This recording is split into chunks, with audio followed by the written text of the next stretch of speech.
በጣም ነው የሚያምረው።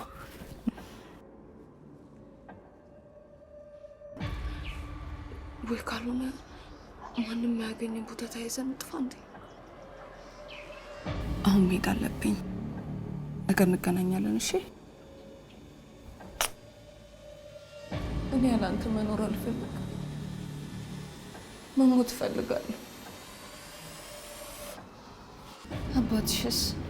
ልጄ መንግስቴ ሞቷል። ማንም ሰው እንዳይረብሸን አላልኩም? ስዕል መሳል ትችያለሽ ማለት ነው። መንግስትዬን ያስተማረኝ። ልትመርዥ? ለምን ግን እነሱ እኔ ላይ እንደዚህ ያደርጋሉ? ጥበብ ያለ ፍቅር ይሆናል።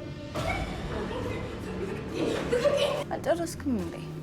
ናፈከኝ እኮ። እኔ መሞት ነው የምፈልገው። ሰብላይ ነው የምትሄጂው? መንግስቴ